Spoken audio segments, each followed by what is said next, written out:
Welcome to day one of Watches and Wonders. It's time to dive into the world of watchmaking.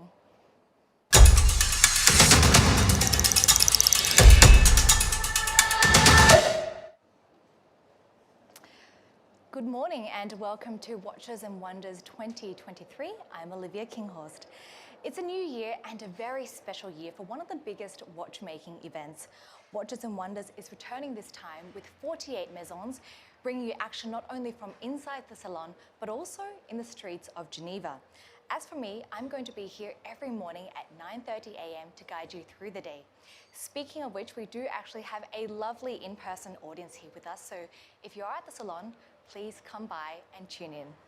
This is the place where we speak with CEOs, get a look at new novelties, and also show you around the expo. An exciting program ahead, and as we know, time is ticking. So with that, let's kick off the morning show.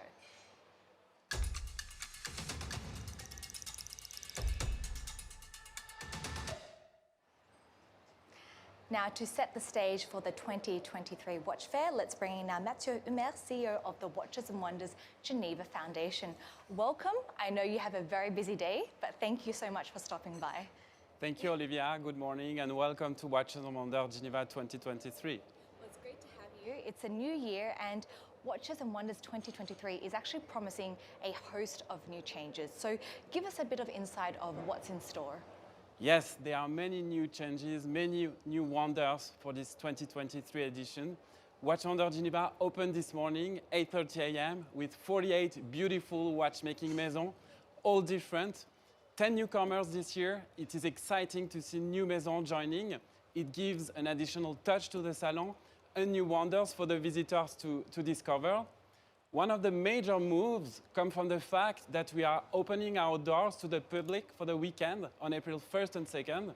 It is a unique opportunity for the visitors to discover the marvels unveiled by the exhibiting maison and to dive into this world of exceptional watches. But that's not all, because Watches and Wonders will also take place this year in the city for the very first time.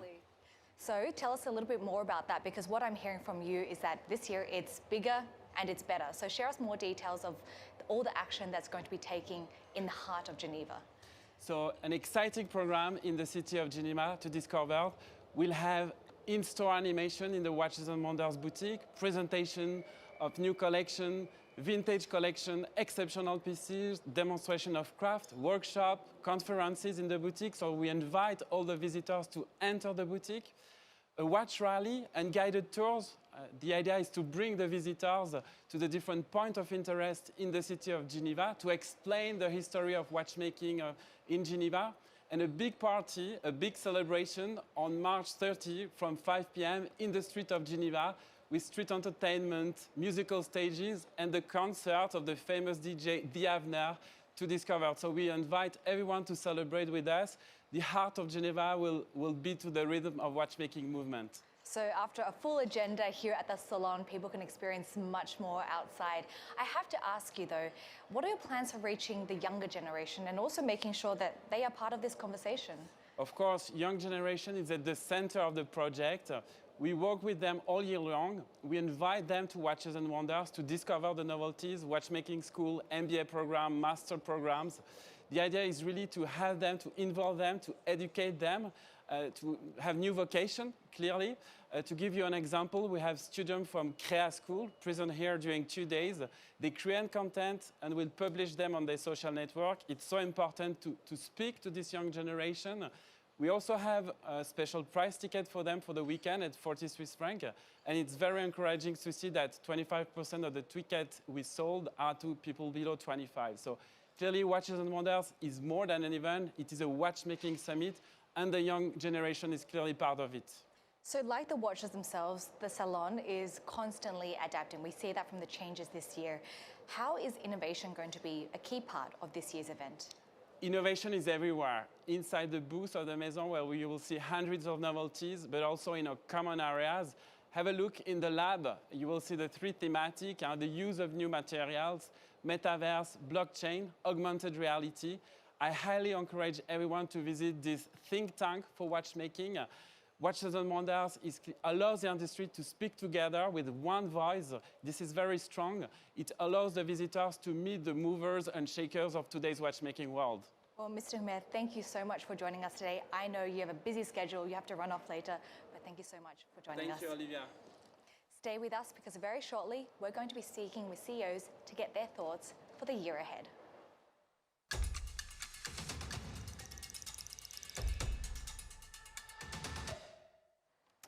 Our very first guest of the day is Aikio Naito, President of Seiko Watch Corporation. Thank you so much for joining us because you were also here last year. It's great to have you back. Quick question to you. Last year was the first time that Grand Seiko took part of Watches and Wonders in Geneva. What reaction or feedback did you actually receive from the watch community about your brand and the novelties? Yes, actually it was, as you said, the very first time for us to attend the show. And the feedback we received was just phenomenal. We are very pleased with our attendance. So how has Grand Seiko's popularity actually evolved? And I'm talking especially about the international markets. For many years, since we were born as a brand in 1960, I think we have been a lot of followers in the world, cult followers for the brand. But of course, that cult followers was a small segment compared to the general public or consumers. And attendance to this show, I think, expanded our awareness of the brand throughout the world. Do you foresee accessibility becoming a potential issue that we have seen with other luxury brands? Well, as you pointed out, we've been growing with our brand for the last several years, and we are very pleased with the result we are getting. But fortunately, I should say, I'm not concerned about the production capacity or the accessibility of products in several years to come, at least. I want to focus a little bit about the craftsmanship, which is really at the heart of your company. Walk us through how Grand Seiko is actually trying to approach the development and training of the watchmakers. It is indeed very difficult, really, to maintain and expand the watchmaking expertise by our craftsmen. We have internally a system of classifying the level of our craftsmen and women, and not just for their skills involved, but the way that train the next generation of craftspeople. And I think it is very important for us to create this system or mechanism of sustaining the skills that we have in-house. Final question to you. Share us your thoughts on what your key themes are going to be for 2023. Is there a specific goal that you would like to achieve by the end of the year? As we develop our brand, we have a lot of very passionate consumers, Grand Seiko fans worldwide. What I'm trying to achieve is how we can strengthen engagement with our all fans globally. So we have a membership club called GS9 Club. This is by country, but we would like to strengthen our program for that fans all over the world will have much more passion toward our brand. Mr. Naito, I see a smile on your face. I know you're excited for the program ahead. So thank you so much for joining us. Thank you very much, we look forward to seeing you again. Thank you. Thank you.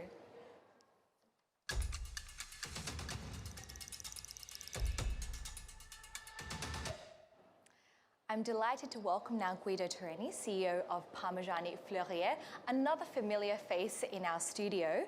So Parmigiani Fleurier has been under the spotlight over the last 2 years since you took the helm. Tell us more about the turnaround that you have spearheaded. Well, good morning, Olivia. It's a pleasure to kick off the week with you here today. Well, it is a fantastic moment that we're living. In only a couple of years, we have recentered the brand on its core values. It's a relatively young brand. It's founded on 2 pillars in the imprinting that Michel Parmigiani, the founder, gave to the brand, which is a deep knowledge in watchmaking culture, coupled with understatement and a discreet style. So the prestige of the brand was very high, and we had to reconnect with the audience, and we did it by putting the product at the core of our value proposition.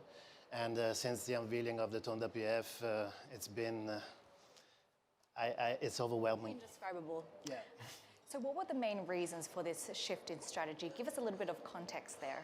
Well, it was an interesting moment because I entered during the pandemic. So it was a moment in which you couldn't travel, you had to go deep. There was no playbook. Well, this was the best, how to say, moment to deep dive in the values of the brand. So the introspective work that we did was very profound, starting from what you want to say in watchmaking, because you have to have a reason to exist, and to what kind of client you are looking towards to. So we have the chance to be appealing to a very sophisticated crowd, very knowledgeable in watchmaking, and educated to refinement and elegance. So these values are part of the brand, and the Ton de Pièce is a contemporary interpretation of these values. We've talked enough about the past. Let's actually look now at the present and future for 2023. Have you prepared another world premiere to surprise us? Well, last year, the Gemtiere Attrapante has been the talk of the fair, and we were excited for this innovation. At Parmigiani, we really believe that we refuse to think that everything has already been done in watchmaking. Everybody says you cannot reinvent the wheel. You can if you have ideas and if you have the courage to do things that are different. So today we are unveiling our second world premiere on the Ton de Pièce, which is called the Ton de Pièce Minute Rattrapante. And just by having the idea of looking at a diving bezel, that is a function that is not in the movement. We transferred that function to the movement, and we have invented something that didn't exist before, something that allows you to set the minute in which you have to do something, go to the gate when you're in the lounge, or stop talking like me after 5 minutes, and then you master the time that you play with your delay. So it's something very subtle, it's something there but not there, like the brand is, so not ostentatious and fun. And we will actually get a deeper dive into this watch later on in the show. So you recently presented also the Charlie Chinese calendar. In fact, the third calendar watch of the Maison. I'm wondering why the Maison is so attracted by such calendars. Well, it goes back to what I said before, the history of watchmaking, the way that time is measured. And it's fascinating that we are given, all humanity has the same time given to live on Earth, but it's fascinating to see how civilization read and master the time differently according to their culture. So Michele was, in his phenomenal restoration work, he developed this passion for calendars that he calls the mirror of civilizations, because calendars were, for our ancestors, much more important than a calendar that is today, because they ruled society, they ruled agriculture, they ruled many, many aspects of a society. And to have this trilogy, which is our Gregorian calendar, which is a solar calendar that rules the Western world, if you want.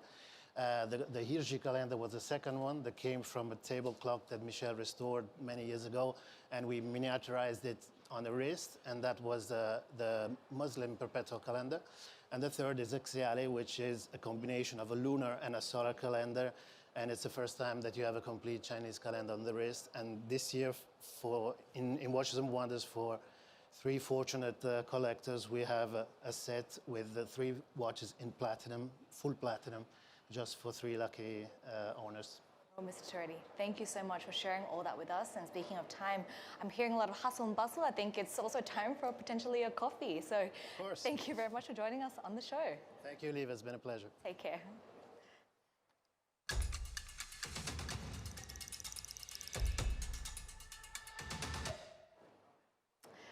Our final CEO guest of the day is Frédéric Arnault, CEO of TAG Heuer. Welcome back once again. A lot of familiar faces today. You've been leading TAG Heuer since 2020. Walk us through your retail and distribution strategy and how this has evolved really under your leadership. Hello, Olivia. Thank you for having me today on the Watches and Wonders morning show. About retail strategy, so we decided 3 years ago to invest heavily on quality of our distribution, and we reduced from 4,000 points of distribution to 2,500 by investing a lot on monobrands. And we opened more than 150 monobrands in the key cities, key malls all around the world, both in direct and with key numbers of selected partners. And we are continuing to aggressively open and extend our footprint all around the world with more than 70 projects that we'll have this year. So it's about retail distribution, but retail is also now about connection with the online, and we invested heavily on e-commerce, and we believe that both can work together in terms of the service we can offer to the customer. So Tag Heuer also right now is linked to big personalities. I'm talking about Ryan Gosling, Naomi Osaka. Explain to us the thinking and process behind how you approach these collaborations. So we've had a number of big personalities in the history of the brand that wore the brand naturally, and some that also became official ambassadors of the brand. We believe in authenticity and believe in building a true connection with the ambassadors. So we make sure that they love the brand first, that they've been wearing it, that they know our values, and then we start a discussion about a project, and it's also about doing something new, something unexpected. So you were mentioning Ryan Gosling. Since the beginning, we had a project with him, which was doing an actual movie, Hollywood blockbuster, and this is something we will be releasing in just a few weeks, and we'll have a trailer that we will announce today, so a 5-minute blockbuster with Ryan Gosling. So it's not just about using their image for the brand, but it's actually using their talents and their creativity to reinforce the brand. Can you tell us a little bit more about how or in which areas you are trying to stretch the brand? Definitely. So we have in our name, TAG means technique d'avant-garde. So this gives us a big responsibility to innovate. And we've been innovating since now 163 years. But we don't stop innovating. It's in mechanical movements, it's in materials.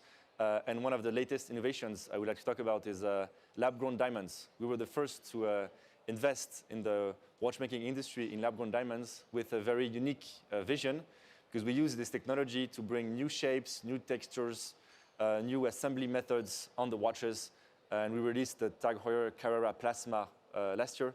And this year we're going even one step further with a watch we will release today, and other dimensions we will be innovating on. So, of course, the product, and as I was saying, communication. We like to do things differently, being disruptive.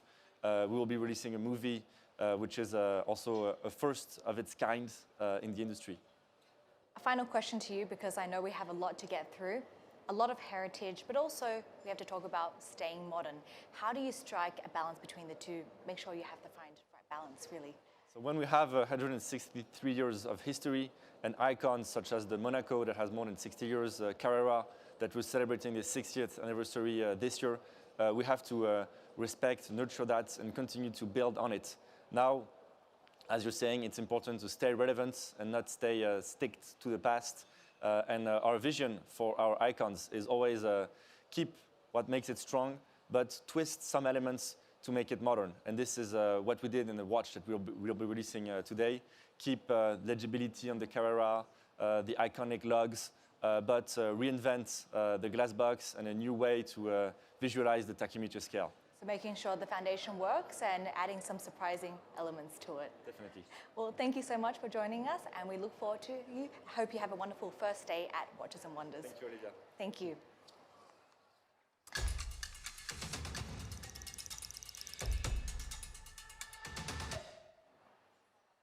Well, now that Watches and Wonders 2023 has officially started, it's time to see what the atmosphere is like.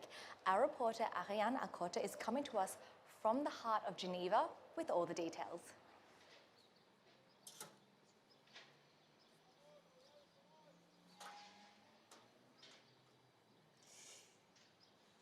Thank you, Olivia. This is one of two locations chosen to unveil the secrets of some of the most luxurious watch brands. The second location will be, of course, at the Salon at Palexpo. I will be there all week long, but of course, for now, I'm trying to make the most out of this fresh air. This is the first time organizers expand the festivities outside and in the city. The idea is to integrate the local community, and so also they can learn more about Geneva's history in watchmaking. There will be free guided tours all week long in the watchmaking landmarks. There will also be conferences with top watchmakers, and boutiques. The major boutiques at the Rue de Basse will open their doors to showcase their latest and most special timepieces to all visitors. And pay close attention, because on Thursday, performers, artists, dancers will take over 5 stages across the Rue de Basse to perform. That will be a special program created just for you. It will be for free. And at 7 p.m., you will be able to enjoy a concert by French DJ The Avenir. Now, we will move around the clock to bring you what the industry is up to in 2023. And trust me, it will be full of innovations and surprises. We will even get to meet some Hollywood stars, and we will get to learn how some of the biggest tech players are putting their hands into craftsmanship. Now, this year will also be the first time that the Salon will be open to the public during this weekend. So if you want to come for free, pay close attention. The organizers have put into place a scavenger hunt across the city in the major boutiques. Will you be able to find a QR code that you can scan with your mobile phones to decipher a secret code? Once you do so, you will be able to enter a draw to win 2 tickets for this weekend. And that even includes free food. It is pretty good, actually. Now, good luck. I think, well, you can find all of this information and more at watchesandwonders.com, but it is time to go. Time flies. So let's get back to you at the studio, Olivia. Well, thank you very much, Ariane. And if you hear a lot of noise behind me, it's because all the action is underway at Watches and Wonders. There's a lot of hustle and bustle, so if you have time, make sure to stop by. More to come on the show because we're coming up with Timepiece Talk, where we get up close and personal with the watches themselves.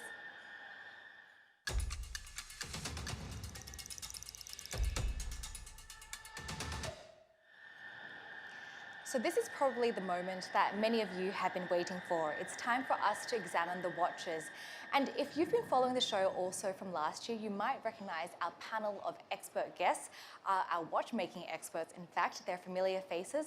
To my left, we have Gianfranco Richel, Carson Chang, who survived a 40-hour flight yesterday to get here. So now that you've had a good sleep, welcome to the show, Carson Chan, and Joanna Langer, who came to us from Munich.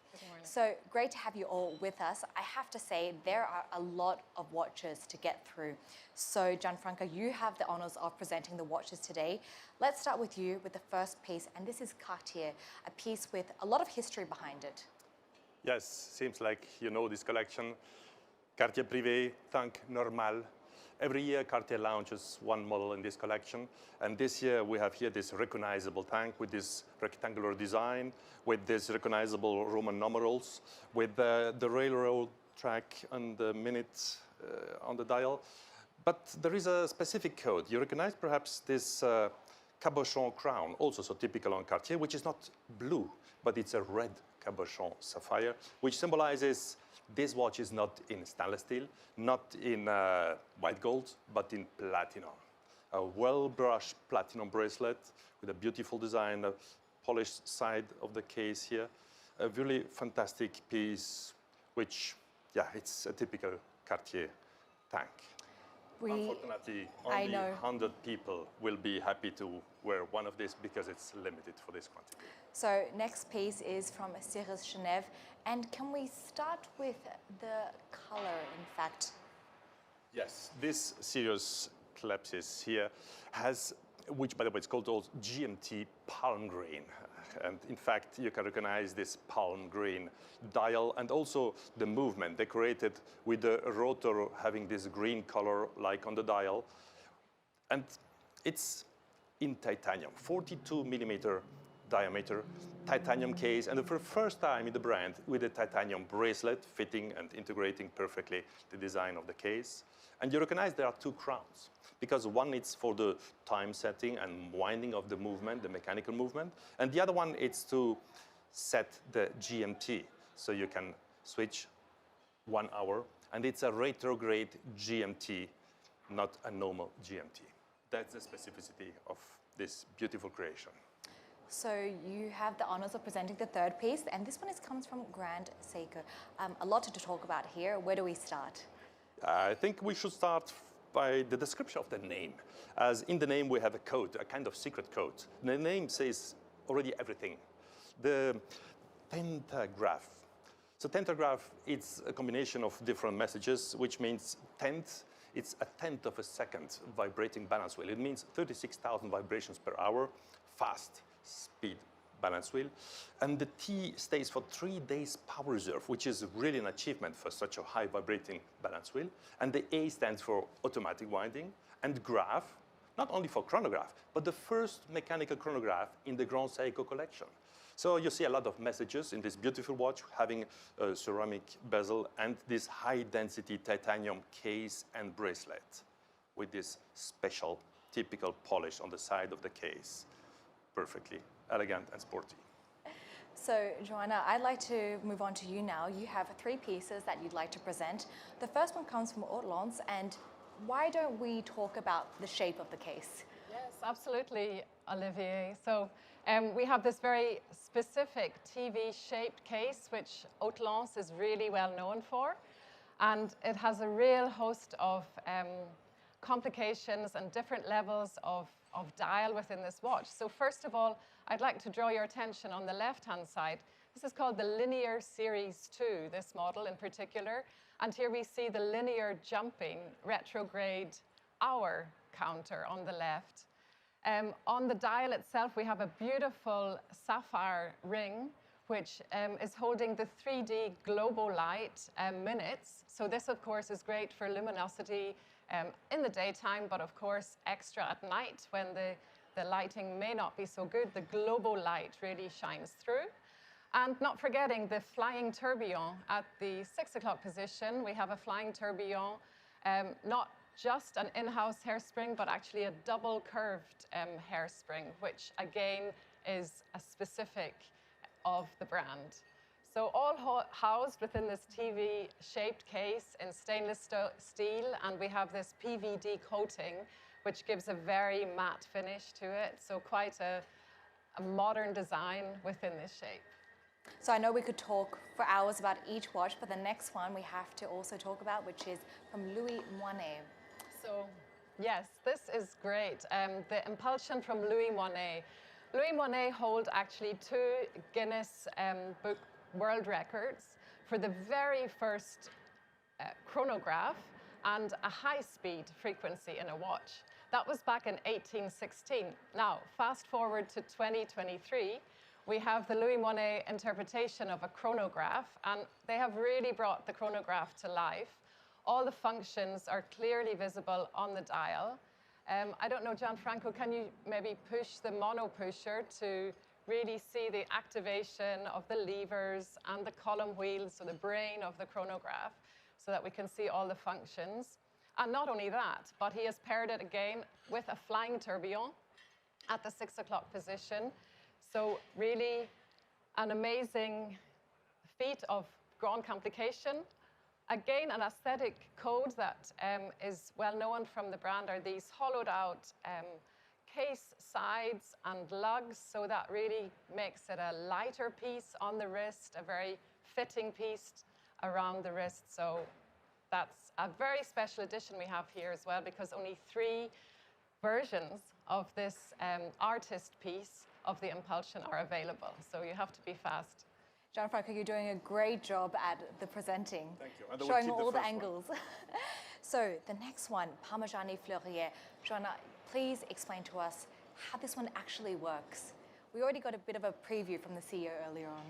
Yes, exactly. So the Tonda Minute Rattrapant. So this is a completely new take on, for example, we have rotating bezels on diving watches to set a certain reference time. And in this timepiece, it's being done by the movement itself. So on the dial, you have the rhodium-plated gold hands, hour and minute. But not only that, you have an extra rosé gold 18-carat minute hand. And this can be set to a certain time in the future. So for example, you want to board the plane, you don't want to miss. And you can set it with the 8 o'clock pusher in 5-minute increments, or with the 11 o'clock pusher 1-minute intervals to set that reference time. And then the time measured, that is the amount of time elapsed for the other hand to actually catch up with this 18-carat rose gold hand. Or I can hide it manually, right? I just press here and it's hidden again for an elegant watch on your wrist. Fantastic touch, yeah. So now, Carson, last but not least, you have two very special pieces to talk about, both anniversary pieces, in fact. Let's start with the Pekinier. Yeah, what Gianfranco has in his hand, the Pekinier, this watch is the only French brand of today's presentation. So out of the 8 watches we're seeing today, that is the only French one. Now, the watch design, manufacturing, and assembly are all done in France. Not only that, the watch also has an integrated bracelet on it. Now, you will see this integrated bracelet topic coming up and up again. We're going to see it over and over again. I have a feeling this is going to be a trend that we're going to see. Gianfranco, if you could show the back of the watch, it has a sapphire display case back. Now, not only is it interesting that it is French, but it's also paying a lot of attention to sustainability. So all the components are sourced within 50 miles of the brand. You mean 80 kilometers, right?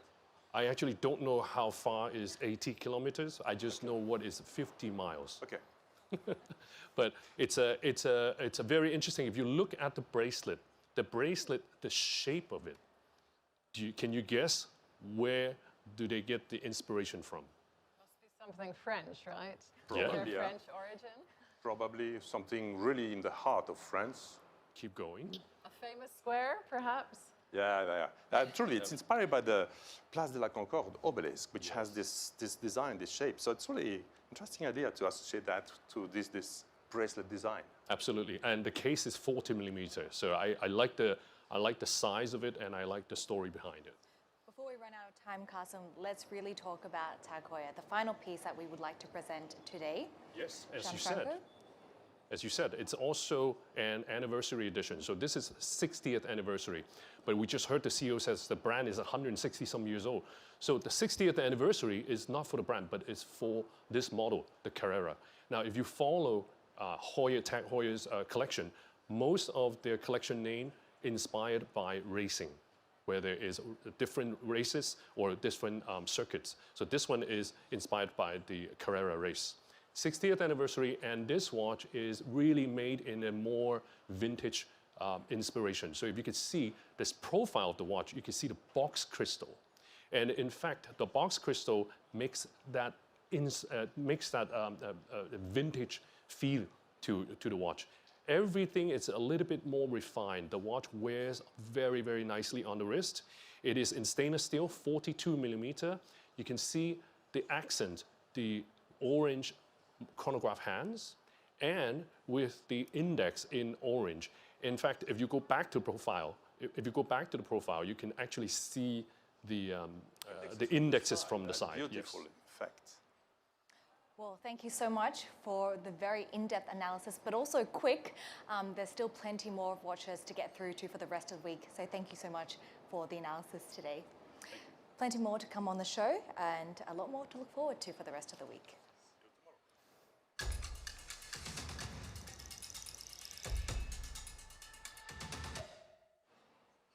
Well, there you have it. That was the overview of day 1 of Watches and Wonders.